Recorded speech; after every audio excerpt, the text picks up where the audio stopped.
Meditation and Spiritual Life, Swami Yatiswarananda. Right attitude towards God and grace. Why are we born? What is the meaning of existence?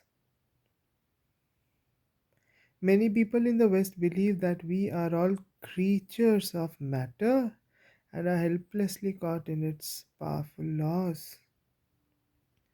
There are some who believe that man was born by mistake. Attempts have been made by some eminent scientists to make mind a refined product of matter and endow it with a spiritual destiny. In the midst of all this confusion of ideas, the institutionalized religions are somehow going on with their old ideas of creation out of nothing and original sin. The Buddhists, most of whom do not believe in the permanence of the soul, hold that man is a combination of changing entities passing through cycles of birth and death owing to desires which have their roots in ignorance. They liken personality to a flowing stream or a flickering flame.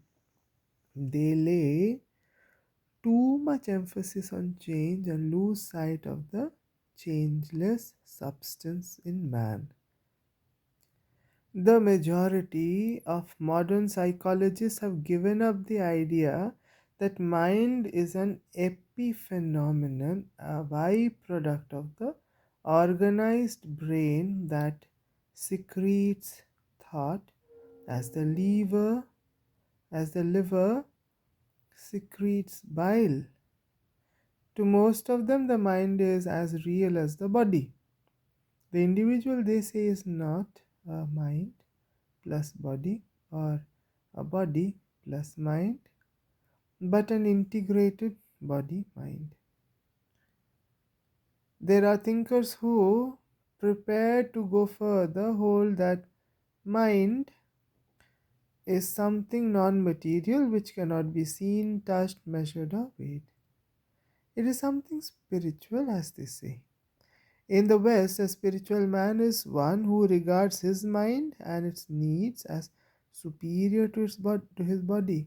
The religious man thinks that this mind or spirit survives after the death of the body. The mind is the vital motive power of action. Man's personality is the sum total of his behavior with reference to the mental powers. However, Western psychology stops halfway through when it treats man merely as a psychological being, a complex of mind and emotions. The Hindu view goes deeper. Human personality is complex. Man, in his essential nature, is a self conscious spiritual entity clothed both in a subtle mental body and in a gross physical body. The self, or Atman, is separate from the physical body and the mind. The subtle body is more lasting than the physical body, but that too is discarded by the self when it attains final freedom. Individual consciousness identified with the subtle body comes to be associated with the gross body at birth. Death is the separation of the subtle body from the gross. Liberation or mukti is the separation of the self even from the subtle body. The Hindu view is echoed in the lines sung by Orpheus. Man is a child of earth and the starry heaven.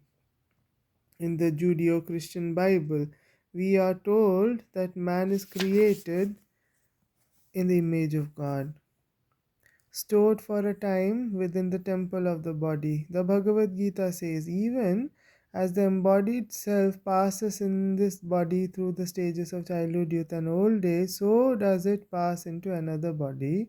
As a person casts off worn out clothes and puts on others that are new, So the embodied self casts off the worn out body and enters into another that is new.